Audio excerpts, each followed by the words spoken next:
সায়নী ঘোষ বারুইপুরে হোলি উৎসবে মাতলেন। যাদবপুর লোকসভা কেন্দ্রের তৃণমূল কংগ্রেসের প্রার্থী সায়নী ঘোষ রবিবার দুপুরে বারুইপুর পূর্ব বিধানসভা কেন্দ্রের অন্তর্গত ফুলতলা স্টেডিয়াম ফুটবল মাঠে একটি বসন্ত উৎসবে আসেন এবং সেখানে হোলি খেলায় মত্ত হন। এই অনুষ্ঠানে উপস্থিত ছিলেন বারুইপুর পূর্ব বিধানসভা কেন্দ্রের বিধায়ক বিভাগ সর্দার, বারুইপুর পৌরসভার পৌরপিতা শক্তি রায় চৌধুরী, বারুইপুর পৌরসভার 7 নম্বর ওয়ার্ডের পৌরমাতা নমিতা সর্দার, বারুইপুর পূর্ব বিধানসভা ব্লক তৃণমূল কংগ্রেসের সভাপতি শ্যামসুন্দর চক্রবর্তী সহ বারুইপুর পূর্ব বিধানসভা কেন্দ্রের 10টি গ্রাম পঞ্চায়েতের প্রধান উপাদান ও সহ তৃণমূল নেতাকর্মী নেতৃবৃন্দ। দুপুর 2:30 নাগাদ এই বসন্ত উৎসব শুরু হয়। বহু কচিকাচার দল এখানে নৃত্য পরিবেশন করেন। সেই সঙ্গে এলাকার মানুষ এই দোল উৎসবে অংশগ্রহণ করতে পেরে খুবই খুশি হয়েছেন। শেষে এই হোলি উৎসবের খেলা হবে গানটিতে সারা মাঠে দর্শক এবং নৃত্য পরিবেশন যারা করছিলেন সবাই মিলে নাচের তালে তাল দিয়েছেন। এই অনুষ্ঠান শুরুতেই বারুইপুর পূর্ব বিধানসভা কেন্দ্রে বিধায়ক বিভাগ সর্দারের মুখে আবির মাখিয়ে দেন সায়নী ঘোষ এবং বিধায়ক নিজেও সায়নী ঘোষের মুখে আবির মাখিয়ে দেয়। সেই সঙ্গে সেখানকার তৃণমূল কংগ্রেসের নেতা নেত্রীরা নিজেদের মধ্যে আবির মেখে বসন্ত উৎসব পালন করে। সাংবাদিকদের প্রশ্নের উত্তরে সায়নী ঘোষ বলেন, সিপিএম যাদবপুরের সিপিএম প্রার্থী সৃজন ভট্টাচার্যের সঙ্গে তার কোনো কন্টেস্ট নেই। শুধু বিজেপি প্রার্থী যারা দেশকে ভাগ করতে চাইছে তাদের বিরুদ্ধেই মুখ্যমন্ত্রী মমতা বন্দ্যোপাধ্যায় যাদবপুর লোকসভা কেন্দ্রে তৃণমূলের প্রার্থী হয়েই লড়ার অনুমতি দিয়েছে, তাই তিনি এই ভোট লড়াই অবতীর্ণ হয়েছেন।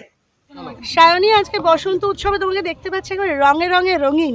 তো বলো, বাচ্চাদের সঙ্গে আজকে কিরকম লাগছে? খুবই ভালো লাগছে। এটা তো বারুইপুর পূর্ব বিধানসভার একটা প্রোগ্রাম, মহিলা তৃণমূল কংগ্রেসের উদ্যোগে আমাদের বিধায়ক সাহেব এখানে দাঁড়িয়ে রয়েছে, বিভাসদা, ভবদা অ্যাজ পপুলারলি কল্ড, এবং তার সঙ্গে আমার দিদিরা রয়েছে, বোনেরা রয়েছে এবং ছোট্ট ছোট্ট আমাদের বেবিরা রয়েছে। ওদের সঙ্গে প্রকৃত অর্থে বলতে পারো যে দোলের শুভ সূচনা হলো ওদের সাথে।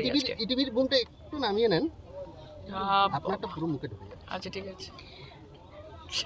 আগেও দৃষ্টান্ত তুমি রেখেছো সৃজনের সঙ্গে, তো আজকে আরও একটা নমুনা। তো বলো, এভাবেই চলতে থাকবে? এইভাবেই তো চলা উচিত এবং রাজনৈতিক সৌজন্য থাকা তো খুব দরকারি, স্পেশালি আমাদের ইয়াং জেনারেশন।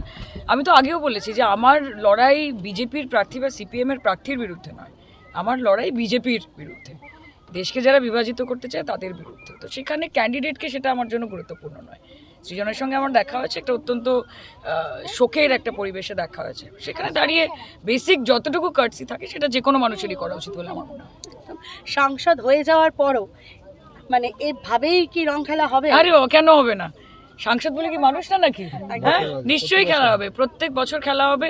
এবং তবে তার আগে রং বিরঙে দোল খেলার আগে আমার মনে হয় যে প্রত্যেক বছর সেটা তো যেরকম হবে, তার আগে এই 4 জুন যদি সবার ভালোবাসা আশীর্বাদ থাকে তো সবার আগে সবুজ আবির খেলা হবে। Thank you. ওকে। খেলা থেকে বিনোদন, রাজনীতি থেকে ভ্রমণ, সব রকমের খবর দেখতে চোখ রাখুন নিউজ প্রাইম টাইমসের ফেসবুক পেজ এবং ইউটিউব চ্যানেলে।